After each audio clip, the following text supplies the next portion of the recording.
তো মনে সকাল 8টা বাজে বাড়ি যা দিয়ে আয় দুপুরে ভাত লাঞ্চ গড়ি ন হারি 500 টাকা তেল লই দিয়ে বহুত কষ্ট করে 2 পেট্রোল মিলি 30 টাকা আছে 30 টাকা নাই 20 টাকা আছে তো কি করেন ঘরত কি লই যাইম সংসার কেন চালাইম বউ বাচ্চার কি হাবাইম সরকার তো না রাই ন বুঝার সরকার যে জায়গা আছে সরকার হান বুঝা আর তো পাবলিক সাধারণ পাবলিক দানা মরি কেউ ন বুঝার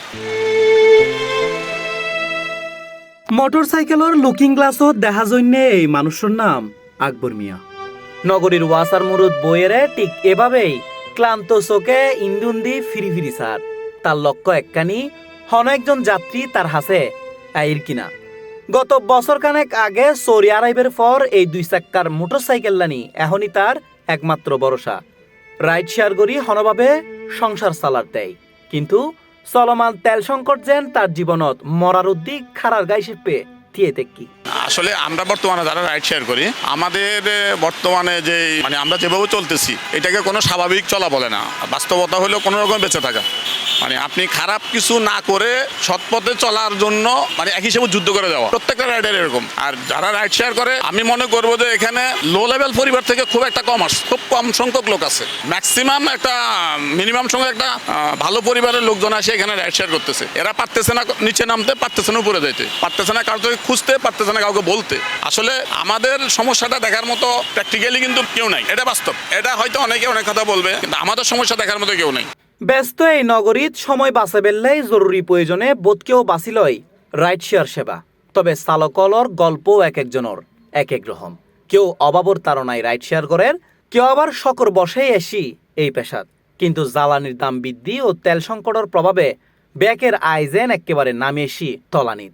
তার লগে আছে তারার নানান অভিযোগও জিন তারা দেখেন না পারের হনকিয়রে। আসলে অনেকে কষ্টের কারণে আসে, অনেকে শখ করেও আসে। দেখা যায় অনেকে বিজনেস করে আবার রাইড শেয়ার করে, ব্যাংকে জব করে আবার রাইড শেয়ার করে। কিন্তু আমাদের সমস্যা দেখার মতো কেউ নেই, কারণ তেলের সমস্যা, আমাদের যে সিরিয়ালের সমস্যা, ঘন্টা থেকে 2-3 ঘন্টা 4 ঘন্টা 3-4 ঘন্টা ধরে যে সিরিয়ালে আমরা পড়ে থাকি, সেটা আসলে যদি আমাদেরকে লাঘব করা দেয় আমাদের জন্য সুবিধা হয়। 2-3 ঘন্টা চলে যায় তেল নিতে। আমরা যদি আগে 10 ঘন্টা গাড়ি চালাইতাম, এখন চালাইতে হয় 13 ঘন্টা। আসলে আমাদের ভাড়ার দাম বাড়ে নাই। ভাড়ার দাম তো আর জিবে 100 টাকা লই যেতাম, আমি কখন আর 70 টাকা 80 টাকা 60 টাকা হর কেন নিবেন মধ্যে কেন করিবেন? আগে জিবা আর 100 টাকা লই যেতাম, এবার এখন 60 টাকা 70 টাকা।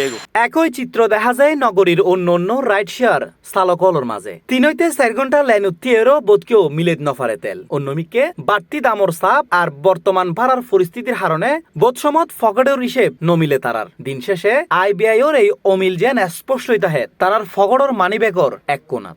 সর্বনিম্ন আর 8 ঘন্টা 9 ঘন্টা ভরে দিলে 800 টাকা ভরে ভাড়া মারানো যায়। তো আর যে 500 টাকা খরচ গাড়ির ভিতরে খরচ হয়ে যায় আর বউ বাকি হাইবু তো আর না ভারিতে মানে কষ্ট না ভারিতে গাড়ি সতালা দিবে লাগে 12 মাস দিয়ে হমন দিতে 1,500 এই জায়গার মধ্যে এখন গোড়া দিনে 12 মারান দে 400 টাকা 500 টাকা। আর আমাদের দেশটা হলে এরকম, আমরা গত 3 দিন আগেও কোনো তেল পাই নাই। আজকে যখন তেলের দাম যখন কনফার্ম করলে বাড়াই দিছে, এখনকার প্রত্যেকে ফুল ট্যাঙ্কি তেল দিচ্ছে।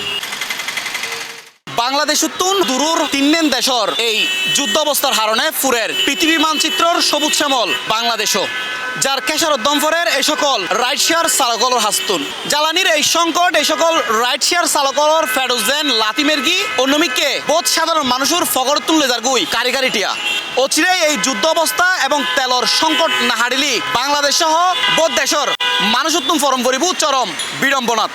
আহমেদ হোসাইন, সি+ টিভি, চট্টগ্রাম।